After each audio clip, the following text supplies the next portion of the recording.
Good evening, dear students. Today let us discuss about representation of AC.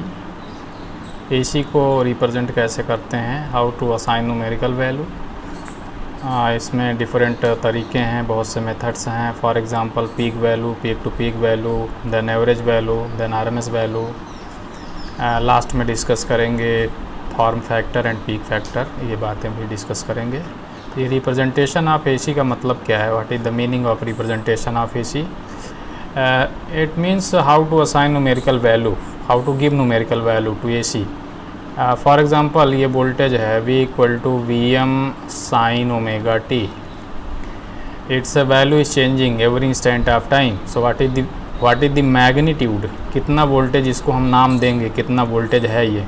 For example this V equal to 200 sign 314 t। For example this, इसमें इस voltage का magnitude कितना है, what is the magnitude of this voltage. ये sign voltage है, इस तरह होता है, इसका मान चेंज होता रहता है। It is changing every instant of time and it is changing its direction after every half cycle. So what is the magnitude, मान कितना है इसका, इसको कितना मान कहें, कितना वोल्टेज है ये, कितना वोल्ट कहें। तो इसके लिए बहुत से तरीके अपनाए गए, बहुत से मेथड्स हैं जिनसे हम रिप्रेजेंट करते हैं एसी वोल्टेज को। फॉर एग्जांपल पहला तरीका है, उसको बोलते हैं peak value representation, peak value. दूसरा होता है peak to peak value, peak to peak value. तो second method. And third method होता है, उसको बोलते हैं एवरेज वैल्यू रिप्रेजेंटेशन। फोर, उसको बोलते हैं RMS value representation, RMS value. So these are 4 different methods of representation through which we assign numerical value, जिनकी मदद से हम एसी वोल्टता या एसी धारा को आंकिक मान देते हैं। ये वोल्टेज भी हो सकता है, करंट भी हो सकता है, उसको कैसे न्यूमेरिकल वैल्यू देंगे, इनके बारे में बात करेंगे अभी। पहले पीक वैल्यू क्या होता है, पीक वैल्यू रिप्रेजेंटेशन में क्या करते हैं, व्हाट वी डू। इस वैल्यू में, इस रिप्रेजेंटेशन मेथड में ये करंट भी हो सकता है। For example I equal to IM sine omega t है, और ये करंट का इक्वेशन है। Suppose I equal to 100 sine 314 t, this is current. तो peak value representation, peak value का मतलब होता है maximum value, this is called amplitude और पीक वैल्यू। ये होता है पीक वैल्यू एसी वोल्टेज का या एसी करंट का। सपोज दिस इज वोल्टेज और दिस इज करंट, कुछ भी हो सकता है, E और I। ये होता है ओमेगा टी एक्सिस या थीटा एक्सिस होता है। तो ये क्या है, पीक वैल्यू ये है, दिस इज पीक वैल्यू और मैक्सिमम वैल्यू। वोल्टेज का पीक वैल्यू कितना होगा यहाँ पे, VM। करंट का पीक वैल्यू कितना होगा, IM। This is called positive peak, इसीलिए यहाँ प्लस लिखेंगे। यहाँ होता है negative peak, this is minus VM और minus IM। So this is positive peak, this is negative peak. तो पीक वैल्यू रिप्रेजेंटेशन में क्या करते हैं, मैक्सिमम वैल्यू या पीक वैल्यू को ही आंकिक मान दे देते हैं। For example here VM is the peak value, ये VM लिखेंगे और इसमें क्या लिखेंगे आगे, वोल्ट। ये पीक वैल्यू रिप्रेजेंटेशन हो गया। ये VM लीजिए maximum value and right volt. Current को लिखना है पीक वैल्यू रिप्रेजेंटेशन में, तो क्या लिखेंगे, IM ampere. This is peak value representation, very simple. What we have to do, we have to keep peak value this. इसको अगर पीक वैल्यू रिप्रेजेंटेशन में लिखना हो तो क्या लिखेंगे, 200 वोल्ट। ये पीक वैल्यू है, this is peak value. Current को लिखना होगा तो क्या लिखेंगे, 100 ampere, this is peak value. Very simple. इस मेथड में बहुत आसान है, बट बहुत ज़्यादा ये प्रचलन में नहीं है। बहुत ख़ास एप्लीकेशन में यूज होते हैं, विशेष कार्यों में, विशेष जगह पे। दूसरा होता है peak to peak value. Peak to peak value अभी हम बात कर रहे थे, ये होता है peak value, this is peak value. This यहाँ एक पॉजिटिव पीक होता है, हमने बताया, एक निगेटिव पीक होता है। So this is positive peak, ये है, दिस इज़ VM या IM हो सकता है, करंट है तो। और नेगेटिव पीक ये है, इसका मान कितना है, ये भी VM है। मान इसका Vm ही है, मैग्नीट्यूड माइनस में। So this peak value and this peak value, so positive peak to negative peak, ये होता है peak to peak value. This value is peak to peak. Peak to peak इसको बोलते हैं VPP, peak to peak value, positive peak negative peak. तो कुल value कितना हुआ, Vm टोटल जो है 2Vm। तो इसमें क्या करेंगे, मैक्सिमम वैल्यू का 2 गुना ले लेंगे। So whatever is the maximum value 2Vm volt. या करंट होगा तो क्या लिखेंगे, करंट होगा तो लिखेंगे 2Im एम्पियर। ये मैक्सिमम वैल्यू को 2 गुना कर देंगे तो पीक टू पीक वैल्यू हो जाएगा। या इसको अगर लिखेंगे पीक टू पीक वैल्यू में तो क्या हो जाएगा, 400 वोल्ट 2 गुना कर देंगे।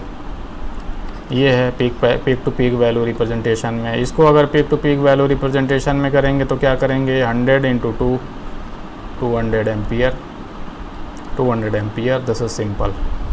तो ये भी हो गया, सिंपल है। इसका भी उपयोग हमेशा नहीं होता है, कभी कभी होता है विशेष एप्लीकेशन में। थर्ड होता है एवरेज वैल्यू, औसत मान, जिसको ये देखिए एवरेज वैल्यू होता है। ये पीक टू पीक वैल्यू के बारे में बात कर रहे थे अभी हम। ये तो ये होता है peak to peak value. This is peak to peak value, positive peak, this is negative peak. तो कुल ये पीक से पीक के बीच में ये है 2Vm या 2Im। तीसरा एवरेज वैल्यू ये होता है, इसका मान कितना होता है, ये होता है 0.637 ऑफ मैक्सिमम वैल्यू। अगर वोल्टेज है तो Vm, अगर करंट है तो Im, 0.637 Im। ये होता है एवरेज वैल्यू। ये DC वैल्यू होता है, for your kind information, this is DC value. चौथा RMS वैल्यू होता है, इसके बारे में देख लीजिए ये क्या होता है। It is greater than average value, average value से ज़्यादा होता है। It is more than average value this. ये होता है 0.707 maximum value. If it is voltage 0.707 Vm, if it is current it is 0.707 Im। ये होता है RMS value. It is also DC value, remember this is DC value and this is also DC value. इनके बारे में बात करते हैं, average value और RMS वैल्यू के बारे में डिटेल में बात करते हैं। पहले एवरेज वैल्यू के बारे में बात करते हैं। तो एवरेज वैल्यू ये है, फॉर एग्ज़ाम्पल वोल्टेज है या करंट है जिसका औसत मान हमको निकालना है। ये सपोज़ करंट का इक्वेशन दिया गया है, I = Im sin ω t। ये ω t एक्सिस भी मानते हैं, इसको मान सकते हैं, इसको थीटा एक्सिस भी कह सकते हैं, because theta is ω t, theta and ω t they are equal. इसको I = Im sin ω t लिख सकते हैं, या I = Im sin थीटा भी लिख सकते हैं, जैसा भी चाहें लिख सकते हैं। यहाँ पे स्मॉल I। वोल्टेज भी, अगर वोल्टेज का एवरेज निकालना होगा तो यहाँ V लिख देंगे स्मॉल। यहाँ V = Vm sin थीटा या ω t लिख सकते हैं। So it hardly matters whether we have taken current और वोल्टेज। तो औसत मान का फार्मूला तो सेम ही आएगा दोनों के लिए। औसत जो होता है एवरेज, ये क्या होता है, संख्याओं का औसत लेने के लिए हम क्या करते हैं, वी टेक सम, जोड़ते हैं और उसमें जितनी पार्टिसिपेटिंग नंबर्स होती हैं उनसे डिवाइड करते हैं। We divide with number of participants. किस में डिवाइड करते हैं, सम में। तो ये होता है संख्याओं का औसत। किसी फंक्शन का या ये कर्व का कैसे एवरेज निकालते हैं, area of the curve upon base length, ये होता है फार्मूला। किसका फार्मूला होता है, किसी फंक्शन का या किसी कर्व का औसत एवरेज निकालना हो, किसी फंक्शन का या किसी कर्व का एवरेज निकालना है तो उसका फार्मूला होता है, एरिया ले लीजिए कर्व का और उसमें बेस लेंथ से भाग दे दीजिए। बेस लेंथ का मतलब कितना दूर तक कर्व फैला हुआ है। फॉर एग्ज़ाम्पल ये कर्व है, suppose we have curve like this, ऐसे है। ये है यक्स है, सपोज ये यक्स एक्सिस है। यहाँ से कर्व ऐसे ऐसे रेगुलर कर्व है। ये कर्व है f(x), ये है f(x).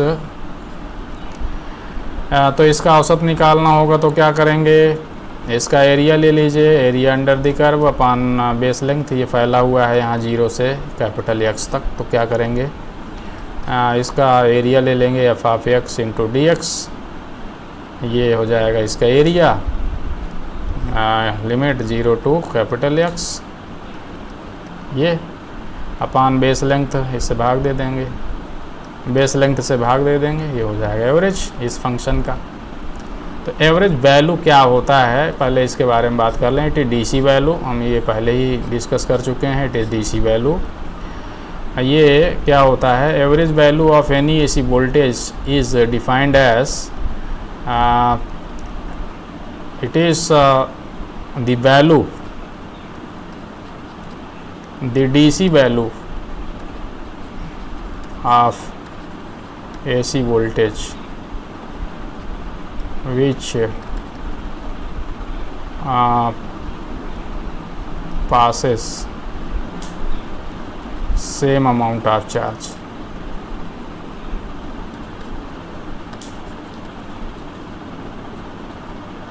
in a given time। ये डीसी वैल्यू होता है, DC value of AC voltage. AC voltage का वह डीसी मान होता है जो किसी सर्किट में दिए गए समय में same amount of charge flow कराता है दिए गए समय में, इन अ गिवन टाइम। ये होता है एवरेज वैल्यू, ये डीसी वैल्यू होता है, डीसी वैल्यू। तो एवरेज कैसे निकालेंगे इस फंक्शन का, सपोज ये है, इसका औसत मान निकालना है, we have to find the average value of this curve.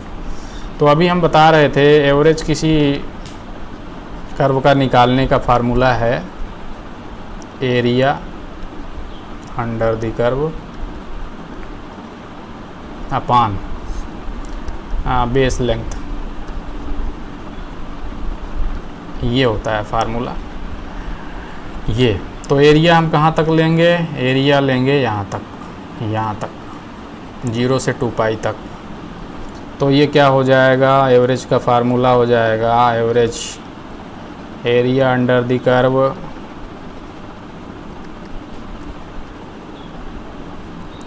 For 1 cycle, ये 1 साइकिल है, this is 1 cycle upon base length. ये फार्मूला लेंगे अगर, तो area under the curve for 1 cycle upon base length लेंगे, तो ये एरिया जोड़ेंगे, ये मान लीजिए ए है, ये भी ए, इस एरिया में ये एरिया जोड़ देंगे, ये मान लीजिए माइनस ए है, बिकॉज ये प्लस है ये माइनस है। तो इसका औसत निकालेंगे अगर इस फंक्शन का, तो एरिया अंडर द कर्व कितना हो जाएगा, धन वाला एरिया पॉजिटिव एरिया प्लस है, ये एरिया माइनस है, दिस एरिया इज माइनस है, अपान बेस लेंथ कितना है, this is pi, this is pi, तो दोनों मिला के 2 पाई हो गया, तो ये हो जाएगा 2 पाई। तो इसका औसत निकालेंगे तो आ जाएगा 0। So we can not find average value of this curve for 1 cycle.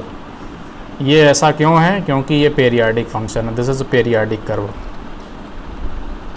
Periodic and symmetrical है, सिमेट्रिकल, इट इज़ पेरियाडिक। तो पेरियाडिक कर्व का औसत जो है लेते हैं कहाँ तक, 1 साइकिल के लिए, इसीलिए लिया है area under the curve for 1 cycle because it is periodic. ये सिमेट्रिकल है तो इसलिए पॉजिटिव एरिया नेगेटिव एरिया दोनों सेम है। Symmetrical about X axis, this is X axis, ये एक्स अक्ष है, इसके अबाउट ये सिमेट्रिकल है।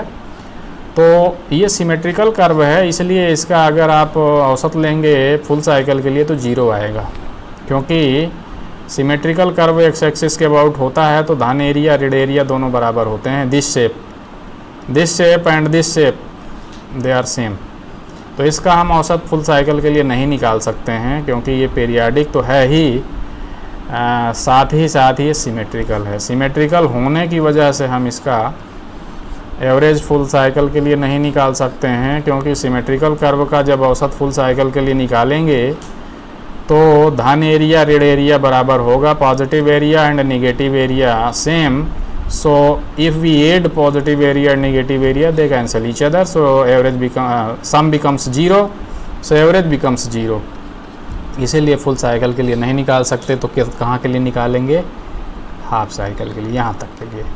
यहाँ तक के लिए निकालेंगे तो क्या फार्मूला हो जाएगा इसका एवरेज, ये हो जाएगा area under the curve, area under the curve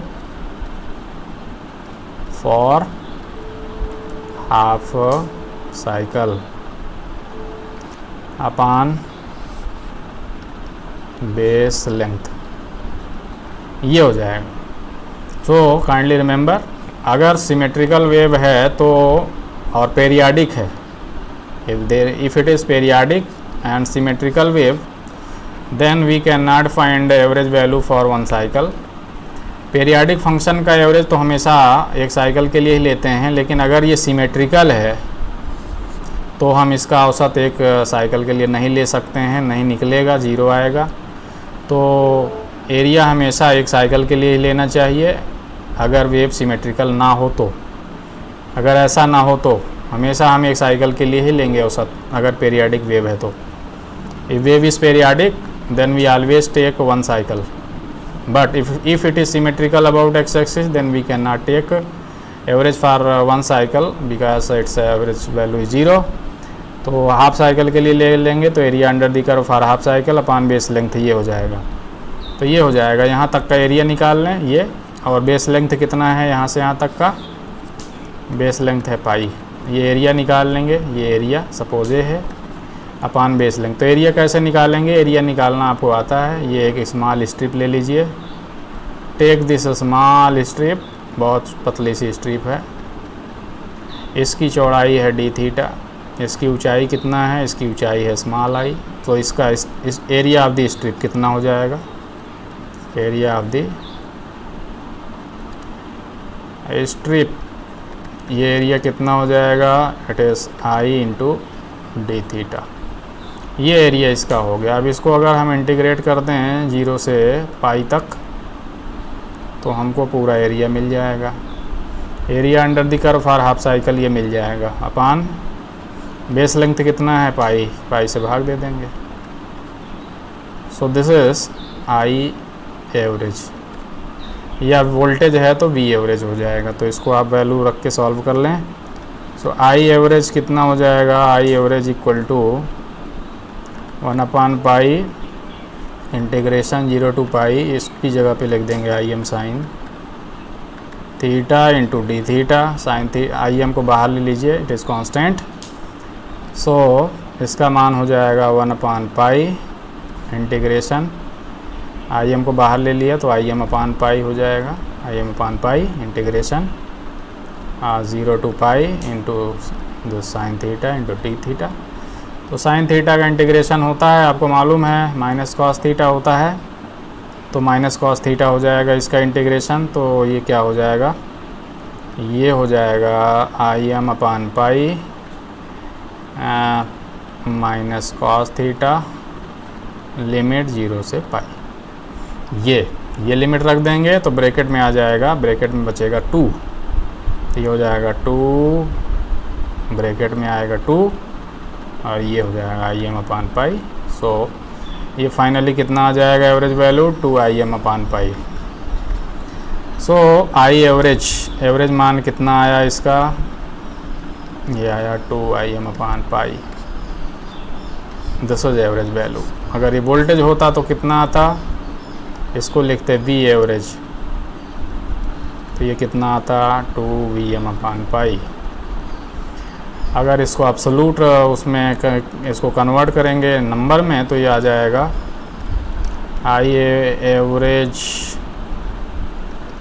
0.637 I M. अगर वोल्टेज होगा तो वो लिखा जाएगा V average equal to 0.637 V M.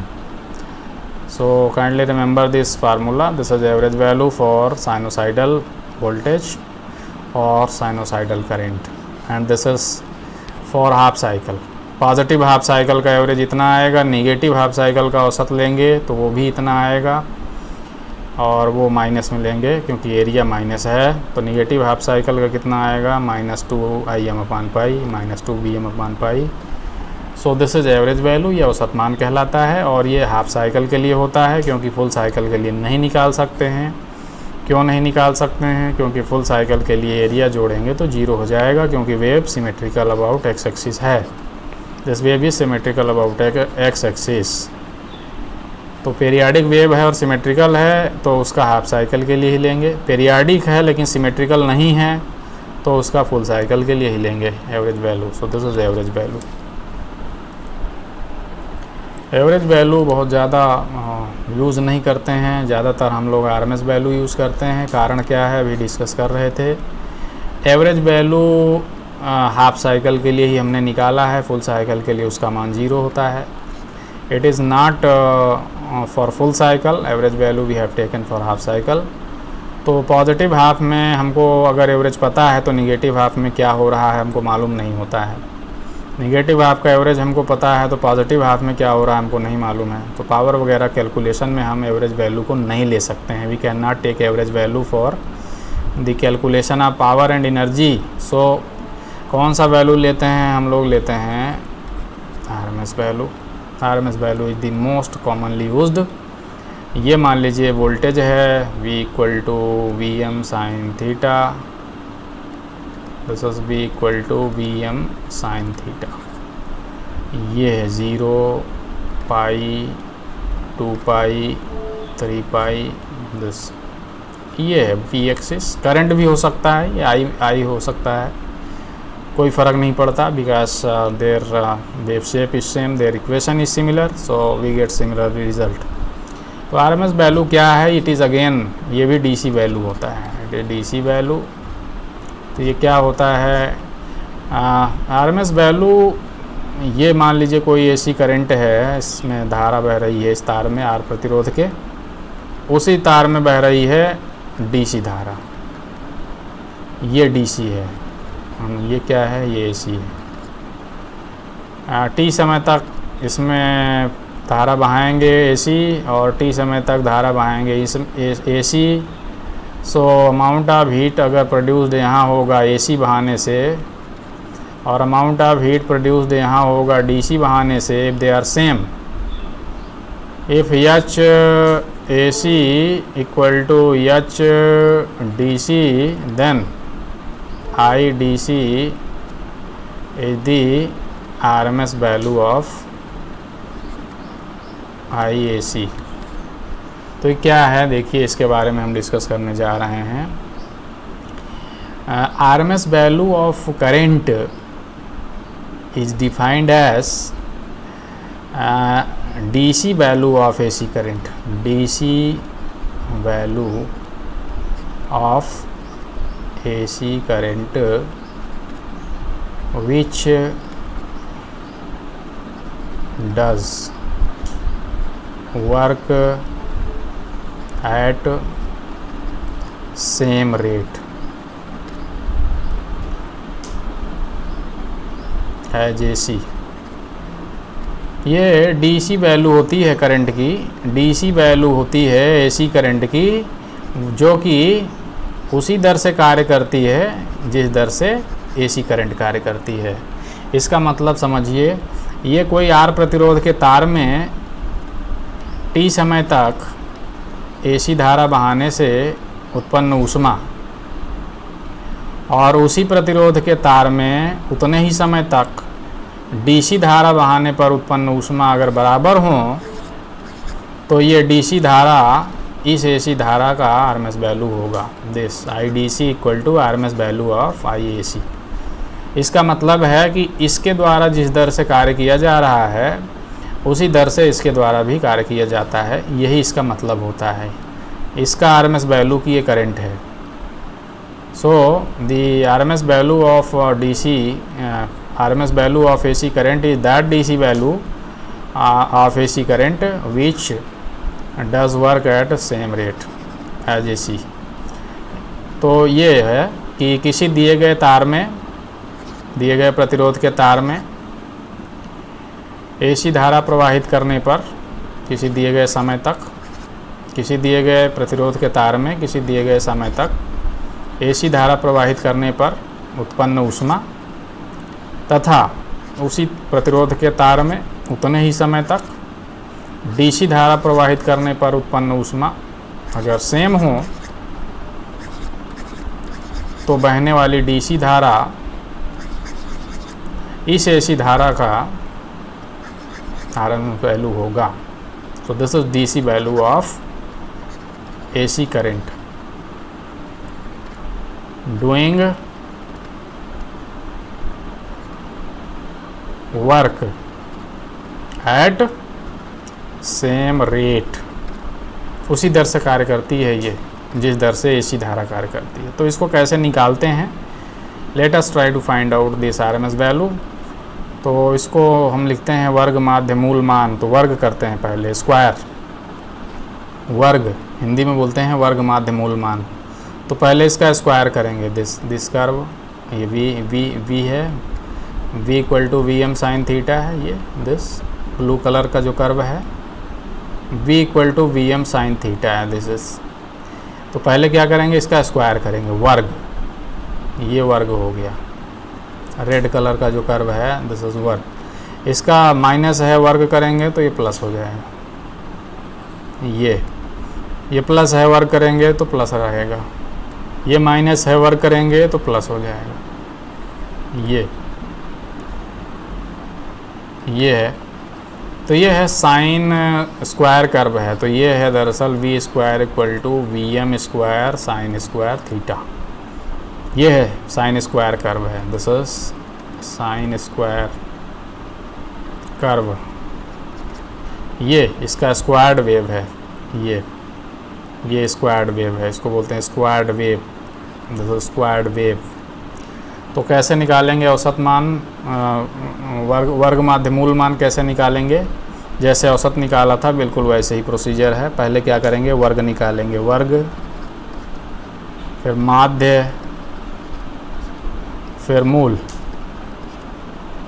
तो पहले क्या करेंगे, स्क्वायर, ये स्क्वायर कर दिया, फिर माध्य मतलब average, square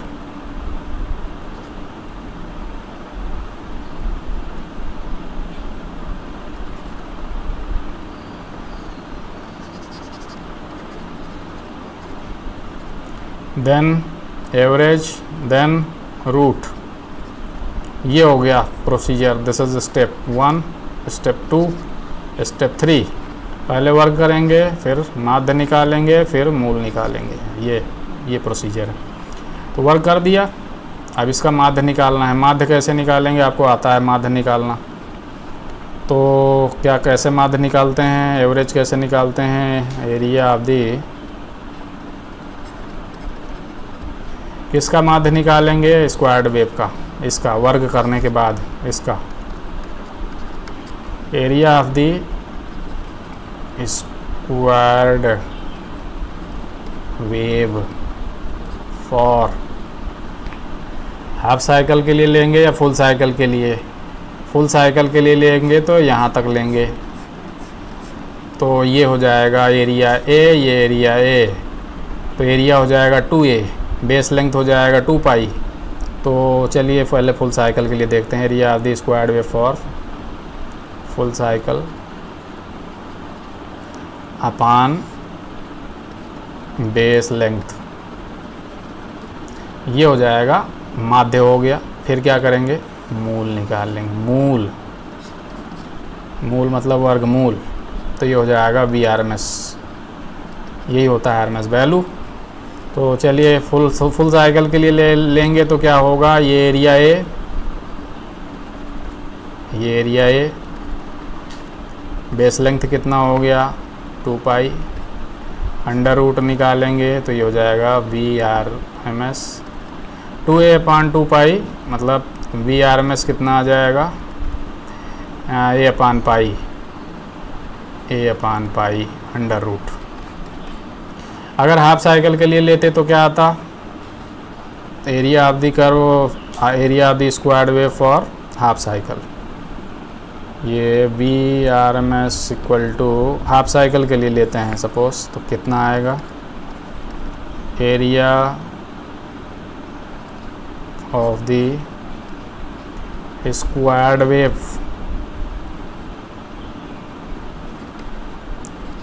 for half cycle upon base length, ये हाफ साइकिल के लिए लेंगे तो एरिया कितना हो जाएगा, तो ये हो जाएगा under root A area A upon base length pi. तो ये वी आर एम एस कितना आ जाएगा, V R M S equal to under root A upon pi. Same यही आया था फुल साइकिल के लिए, वही आया हाफ साइकिल के लिए।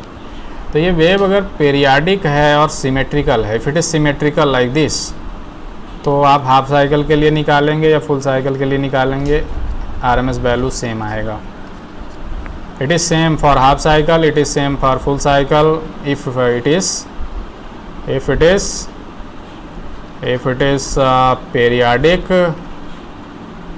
periodic and symmetrical, then it is not important whether we have taken half cycle or full cycle because average is same. Same क्यों आया RMS वैल्यू, क्योंकि एरिया फुल साइकिल लेने से डबल होता है तो बेस लेंथ भी डबल होता है, तो ये एरिया डबल हुआ तो बेस लेंथ भी डबल हो गया। हाफ साइकिल लेने पे एरिया आधा हुआ तो बेस लेंथ भी आधा हुआ, इसलिए उस आरएमएस वैल्यू इसका सेम आएगा। इसलिए हम फुल साइकिल के लिए नहीं निकालेंगे, हाफ साइकिल के लिए ही निकालेंगे। So if wave is periodic and symmetrical then RMS value is taken for half cycle, then it takes less time. आधा साइकिल के लिए ही निकालेंगे तो उतना ही आएगा, same value, we get same value. तो इसमें एरिया पॉजिटिव ही आता है, इसलिए इसमें कोई फ़र्क नहीं पड़ता है कि आप कहाँ तक ले रहे हैं। यहाँ तक लेंगे तो भी उतना आएगा, यहाँ तक भी उतना आएगा, यहाँ तक भी उतना आएगा, यहाँ तक भी उतना आएगा। It remains same because it is periodic and symmetrical. तो क्या करेंगे, area of the squared wave for half cycle, इसका एरिया निकाल लीजिए। इसका कैसे निकालेंगे, यहाँ एक स्ट्रिप ले लीजिए, स्मॉल स्ट्रिप, ये पतली सी पत्ती ले लीजिए, इतनी पतली सी, जिसकी चौड़ाई है डी थीटा। ऊंचाई कितनी है, ये है ऊंचाई, ऊंचाई है वी स्क्वायर। तो एरिया इसका कितना हो जाएगा स्मॉल स्ट्रिप का, V square into D theta. ये हो गया एरिया, ये तो स्मॉल स्ट्रिप का हो गया एरिया। अगर इसको हम इंटीग्रेट कर दें जीरो से यहाँ तक, जीरो से पाई तक, तो हमको मिल जाएगा पूरा एरिया इसका।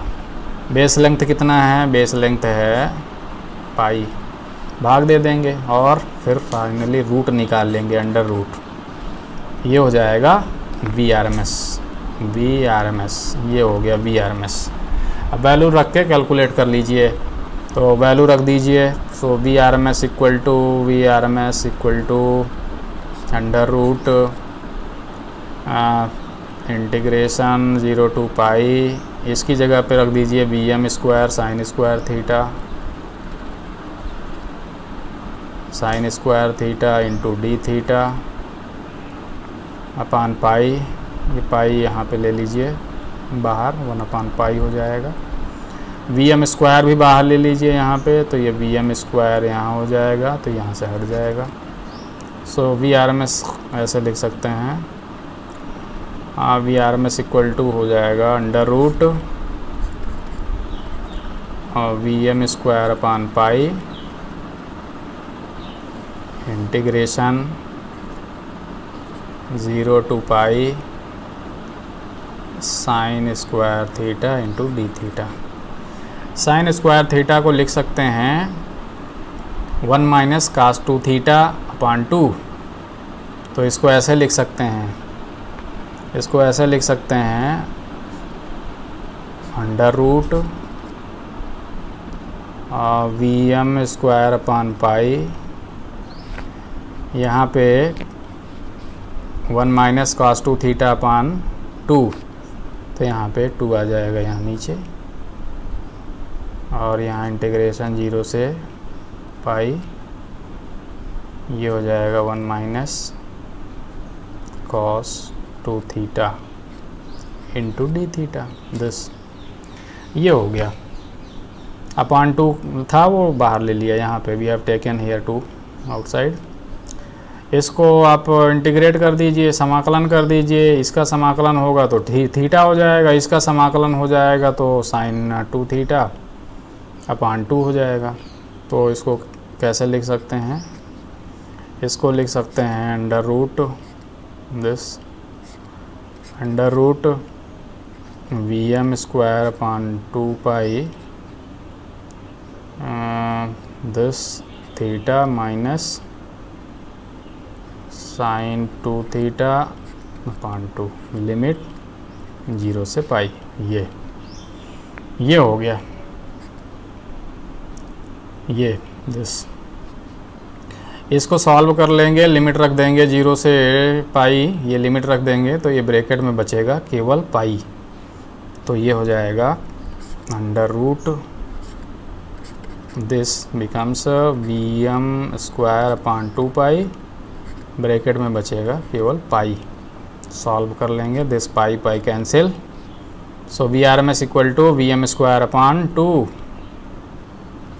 VRMS equal to Vm square upon 2, pi pi cancel हो गया। तो फाइनली क्या मिला, VRMS equal to Vm upon root 2।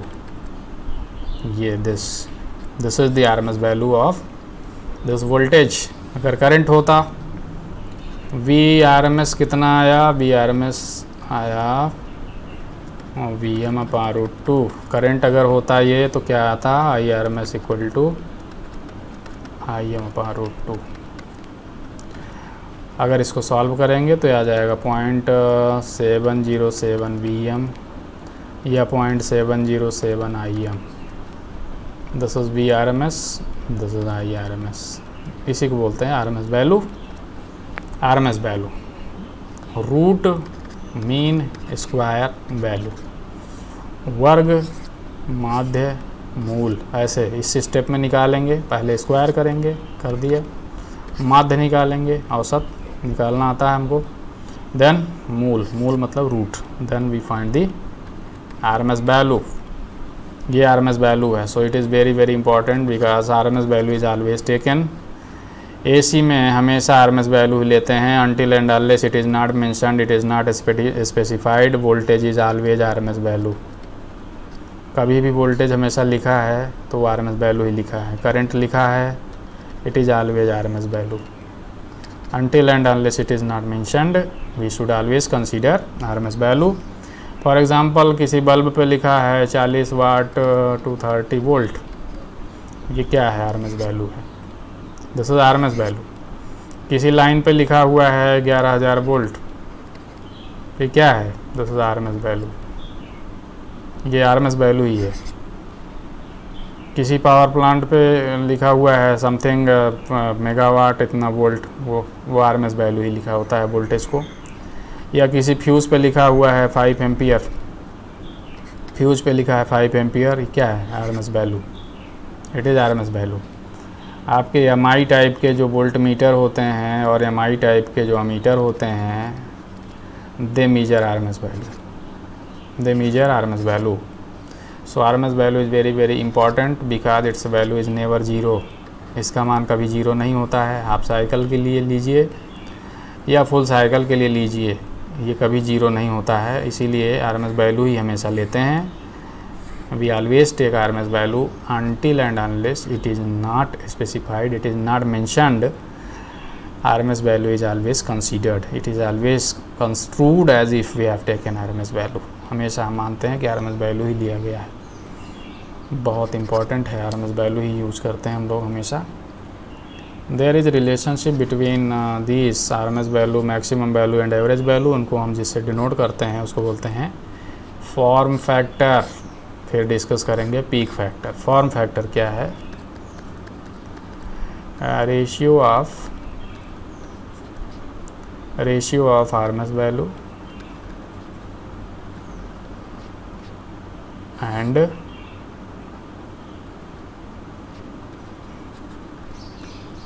average value is called form factor। form factor, तो ये फॉर्म फैक्टर क्या है, ratio of RMS value and average value is called form factor. तो साइनोसाइडल AC के लिए देखिए RMS वैल्यू कितना होता है, Vm upon root 2, average value 2 Vm upon pi. रख दीजिए, Vm/√2 और 2Vm/π रख देंगे तो AC के लिए फॉर्म फैक्टर का मान कितना आएगा? Form factor for sinusoidal AC, for sinusoidal AC इसका मान 1 होता है DC के लिए, मिनिमम है, दिस इज मिनिमम। DC के लिए मिनिमम होता है 1 और इसका मान होता है 10 से 15 तक हो सकता है, 10 to 15, depends on wave shape, depends on wave shape. तो ratio of RMS value and average value is called form factor. For sinusoidal AC its value is 1.11, for DC its value is minimum, and for other AC having peak which is sharp peak, which is very sharp, then form factor depends on the wave shape. ज़्यादा आएगा यदि sharp wave होगी, wave is sharp, sharp wave, sharp wave का मतलब है ये जो width है इसकी तुलना में इसका हाइट अगर ज़्यादा है, if height is more then it is called sharp. और ज़्यादा हाइट हो इसकी तुलना में, विड्थ की तुलना में, तो और ज़्यादा आएगा, और हाइट ज़्यादा हो विड्थ की तुलना में तो और ज़्यादा आएगा। So form factor is an indicator of wave shape, ऐसा कह सकते हैं, it is an indicator of wave shape. Wave shape का इंडिकेटर है, जितना ज़्यादा होगा वेव उतना ज़्यादा तीखी होगी, नुकीली होगी, शार्प होगी। Compare to its base length its height is more, then form factor is more. DC के लिए न्यूनतम आता है इसका मान, क्योंकि DC के लिए RMS value, average value, peak value सभी बराबर होते हैं। और साइनोसाइडल AC के लिए इसका मान होता है 1.11 और इसका मान बढ़ता जाता है क्रमशः जैसे जैसे वेव शार्प होती जाती है। दूसरा होता है पीक फैक्टर। पीक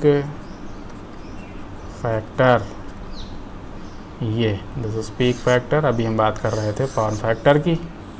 सो पीक फैक्टर क्या है? It is defined as ratio of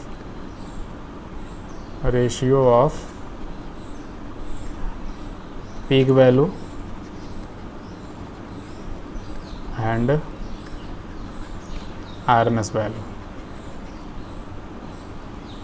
RMS value, peak factor क्या है? peak factor क्या है? what is peak factor? it is defined as ratio of peak value and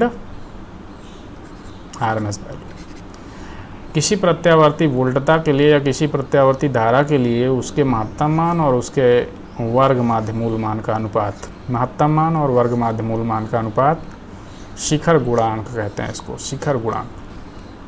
form factor को कहते हैं रूप गुणांक। तो रूप गुणांक क्या है? Ratio of RMS value and average value, वर्ग माध्य मूल मान और औसत मान का अनुपात रूप गुणांक कहलाता है। शिखर गुणांक क्या है? शिखर मान या पीक मान और वर्ग माध्य मूल मान का अनुपात शिखर गुणांक कहलाता है। सो peak factor is defined as ratio of peak value और maximum value and RMS value for any alternating quantity is called peak factor. तो साइनोसाइडल AC के लिए रख दीजिए वैल्यू, पीक वैल्यू कितना होता है IM, RMS वैल्यू Im/√2 रख देंगे, ये हो जाएगा। तो पीक फैक्टर कितना आएगा? Peak factor for sinusoidal AC 1.414। Peak factor DC के लिए कितना आएगा? इट इज़ अगेन 1, क्योंकि DC के लिए मैक्सिमम वैल्यू और RMS value they are same, they are equal. और इसका मान 10 से 15 के बीच में हो सकता है फॉर शार्प वेव। जैसे जैसे वेव शार्प होती जाएगी वैसे वैसे पीक फैक्टर का मान भी बढ़ता जाएगा। If wave is sharp, peak factor is more. Sharp wave का मतलब अभी हम डिस्कस कर रहे थे, this compared to this base length, height is more. Height ज़्यादा है बेस की तुलना में, इसकी बेस लेंथ की तुलना में, तो ऐसे वेव को कहते हैं शार्प वेव। तो जैसे जैसे वेव शार्प होती जाएगी फॉर्म फैक्टर बढ़ता जाएगा और ये भी बढ़ता जाएगा, पीक फैक्टर भी। So peak factor and form factor they basically give same information about wave, they give indication about wave shape, but compared to form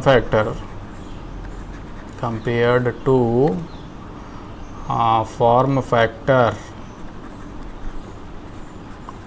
peak factor is better indicator. Peak factor is better indicator. अच्छा सूचक होता है form factor की तुलना में। ऐसा क्यों होता है? It is because maximum value is involve here, यहाँ महत्तम मान शामिल है। तो यहाँ ये बताता है पीक फैक्टर की आरएमएस वैल्यू की तुलना में मैक्सिमम वैल्यू कितना गुना ज़्यादा है। तो यहाँ मैक्सिमम वैल्यू है, यहाँ मैक्सिमम वैल्यू इन्वॉल्व नहीं है, ना यहाँ ना यहाँ। तो यहाँ मैक्सिमम वैल्यू इन्वॉल्व है, इसलिए ये बेहतर सूचक है। This is better indicator compared to form factor because peak value is involved in the peak factor, so it gives better insight into the wave shape. Web shape के बारे में बेहतर सूचना ये देता है पीक फैक्टर। दोनों सूचनाएं देते हैं सेम, वही क्या सूचना देते हैं? वेब शेप के बारे में सूचना देते हैं, वेव कैसा है, स्मूथ वेव है या शार्प वेव है। अगर स्मूथ वेव है तो फॉर्म फैक्टर कम आएगा, like this this is for smooth wave, form factor is less. अगर शार्प वेव है फॉर्म फैक्टर ज़्यादा आएगा, लाइक दिस। ये फॉर्म फैक्टर इस रेंज में आता है या पीक फैक्टर इस रेंज में आता है, then wave shape is very sharp. But compare to form factor, peak factor is better indicator because we have maximum value here in peak factor. Peak factor में महत्तम मान होता है और ये बताता है कि मैक्सिमम वैल्यू की तुलना में आरएमएस वैल्यू की तुलना में मैक्सिमम वैल्यू कितना ज़्यादा है, तो इसीलिए ये बेहतर सूचक होता है। So this is a better indicator compare to form factor because it indicates maximum value is more how many times compare to RMS value, that is why this is better indicator. although they give same information, they give information about wave shape. These two factors are important, so you should remember their formula and their definition and their value for sinusoidal AC. Thank you for watching this video. Thank you so much.